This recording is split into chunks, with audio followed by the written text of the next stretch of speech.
Kohtelias suomeksi. Tällä videolla kerron, miten voit olla kohtelias suomen kielellä. Vaikka me suomalaiset emme puhu paljon, meilläkin on omat tapamme olla kohteliaita. Teitittely on Suomessa aika harvinaista. Nykyisin teititellään vähän enemmän kuin aikaisemmin, koska Suomi kansainvälistyy. Suomalaisetkaan eivät aina tiedä, pitääkö teititellä vai sinutella. Yleensä teitittelet ihmisiä, jos teet asiakaspalvelutyötä tai työskentelet vaikka sairaalassa. Myös selvästi vanhempia ihmisiä voi teititellä. Ammatin perusteella teititellään yleensä vain korkea-arvoisia ihmisiä, kuten esimerkiksi presidenttiä ja ministereitä. Opettajia ja työpaikan johtajia ei Suomessa yleensä teititellä, koska Suomessa tasa-arvoisuus on tärkeää. On hyvä yrittää lukea ihmistä ja miettiä, haluaako hän, että häntä teititellään, vai haluaako hän mieluummin sinuttelua. Tämä ei ole ihan helppo asia. Kiinnitä huomiota asiakkaan pukeutumiseen, asiakkaan ikään, asiakkaan asemaan, arvoon tai rooliin. Jos asia on vakava, silloin teitittely on parempi vaihtoehto. Tarkkaile vähän, miten asiakas itse puhuu. Sinutteleeko hän vai teititteleekö hän? Jos uskot, että asiakas haluaa tulla teititellyksi, silloin teitittele. Myös jos olet epävarma oikeasta tavasta, ehkä kannattaa aloittaa teitittelyllä. Jos haluat pitää ihmiseen vähän etäisyyttä, silloinkin voit teititellä. Ja jos olet puhelimessa ja siellä on sinulle ihan tuntematon ihminen, joka kuulostaa vähän vanhemmalta ja haluat olla kohtelias, voit teititellä. Mutta teitittelyn kanssa pitää olla vähän varovainen. Joskus suomalaiset ajattelevat, että teitittely tarkoittaa etäisyyttä, tai että sinä ajattelet, että hän on tosi vanha. Jos toinen ihminen sanoo, että hän haluaa sinuttelua, silloin pitää sinutella.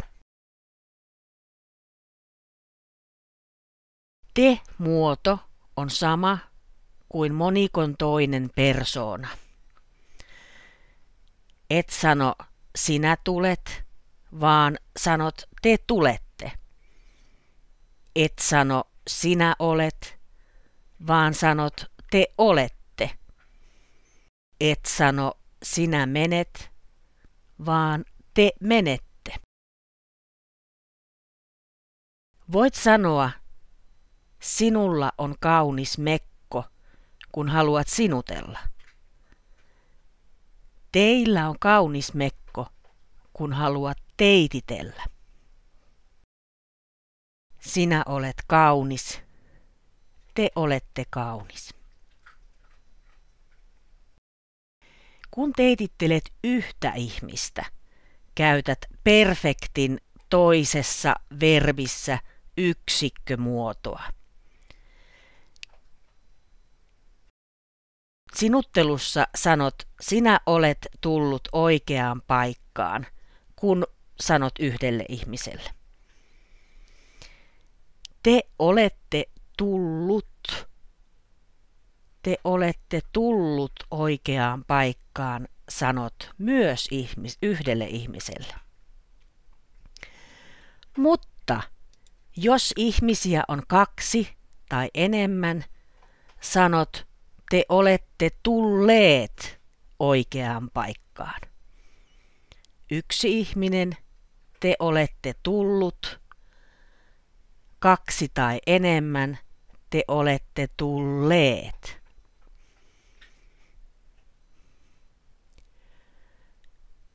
Kysyminen. Suomalainen mieluummin kysyy kuin käskee tai kehottaa. Kysymys onkin usein epäsuora kehotus. Tuletteko tänne? Haluatteko maksaa? Voitteko kertoa? Aina kysymys ei ole kuitenkaan vain kysymys. Jos puolisosi kysyy, voisitko viedä roskat ulos? Ainoa oikea vastaus on, kyllä rakkaani. Passiivin käyttö.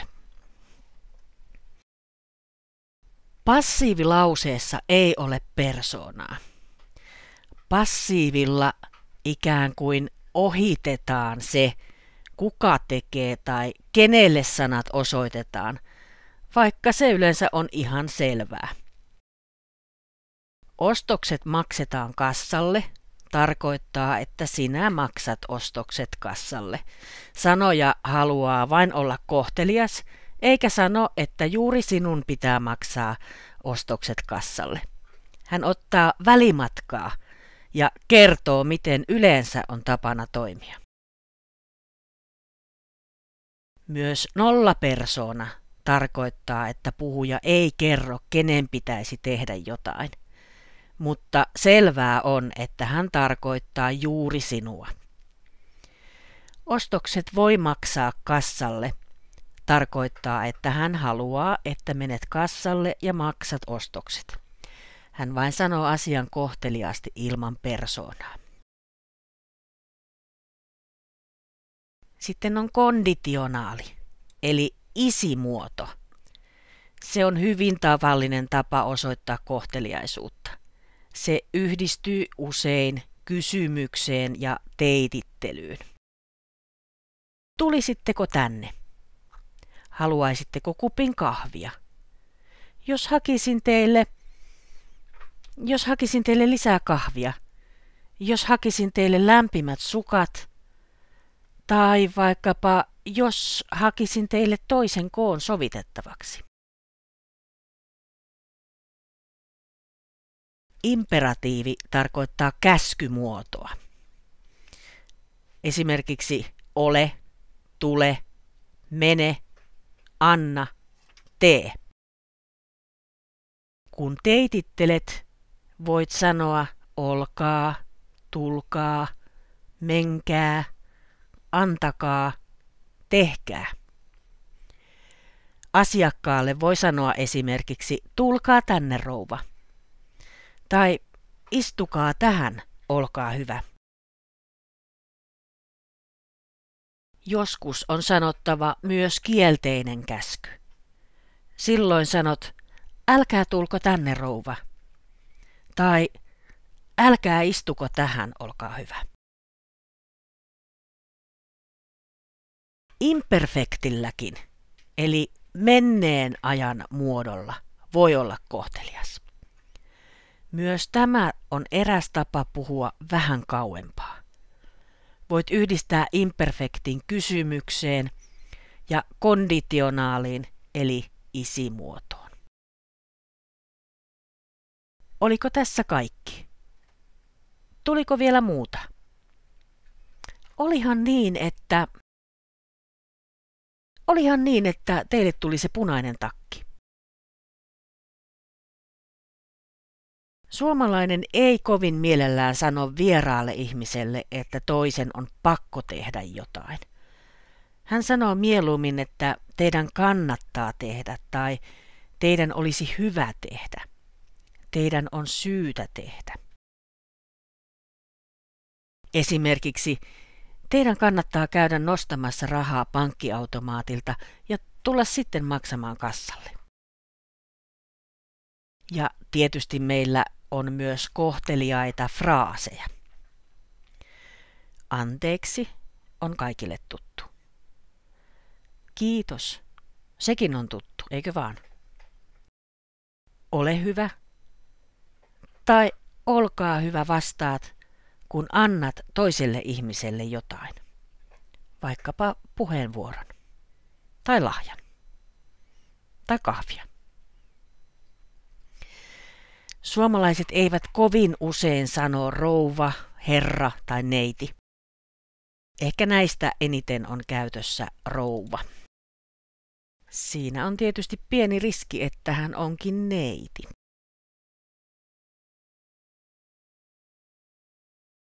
Asiakaspalvelutyössä voit kysyä seuraavalta asiakkaalta, mitä teille saisi olla. Ainakin se on paljon kohteliaampi kuin mitäs sulle. Jos haluat pyytää kohteliaasti toista tekemään jotain, voit sanoa, voinko pyytää teitä, tai ehdottaa, ehkä te voisitte kysyä tuolta mieheltä, tai ehkä te voisitte sovittaa hieman isompaa kokoa. Joskus on pakko sanoa, että jokin asia ei onnistu. Silloin voi aloittaa lauseen näin. Valitettavasti punaiset takit ovat nyt loppu. Tai valitettavasti tarjouskahvia saapui niin pieni erä, että kaikki ostettiin heti ensimmäisenä päivänä loppuun.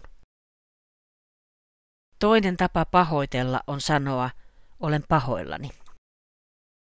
Olen pahoillani, että punaiset takit ovat nyt loppu. Tai punaiset takit ovat loppu. Olen pahoillani.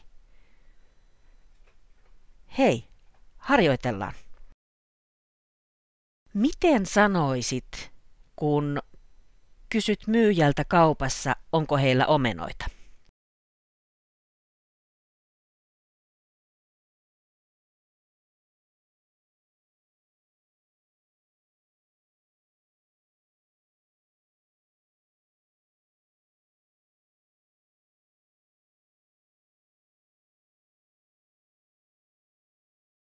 Anteeksi, onko teillä omenoita?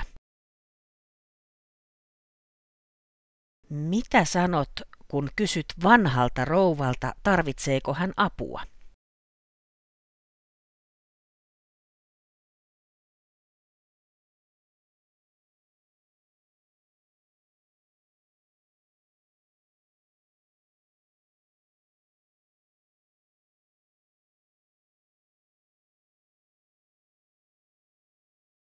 Anteeksi rouva, tarvitsetteko apua? Mitä sanot, kun toivotat arvokkaalle herralle hyvää päivänjatkoa?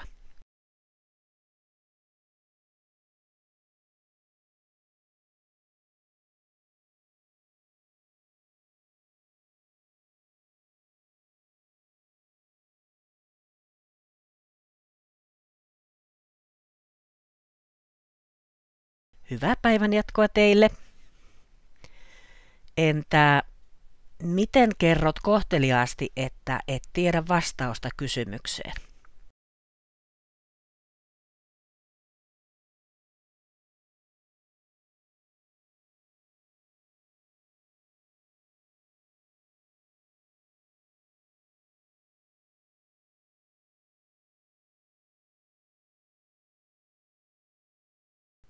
Valitettavasti minä en tiedä. Olen pahoillani. Entä miten kerrot toiselle ihmiselle, että hänen täytyy kysyä asiaa joltain toiselta?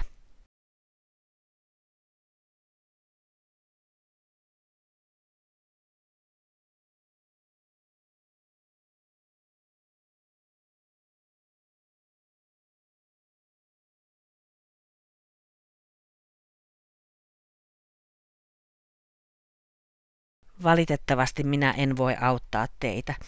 Teidän kannattaa kysyä joltain toiselta. Entä miten kysyt ilman persoonaa, haluaako hän juoda kahvia?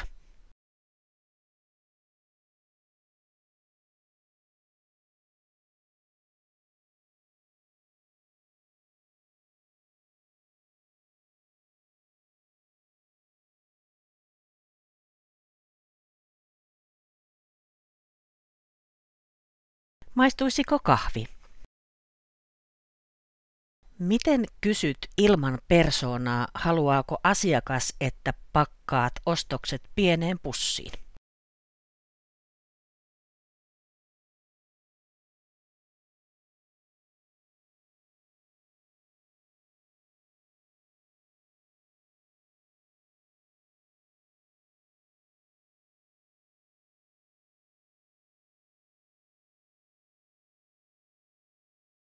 Laitetaanko pieneen pussiin?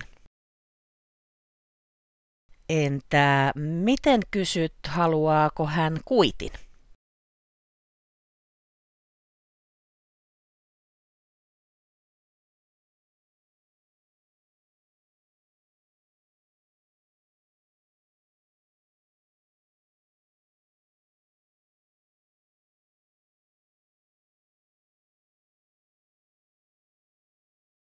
Tuleeko kuittia?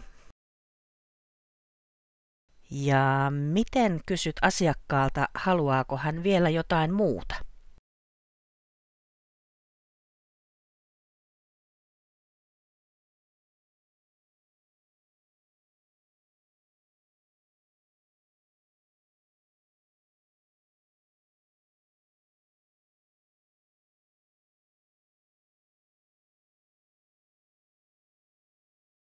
Tuleeko teille muuta?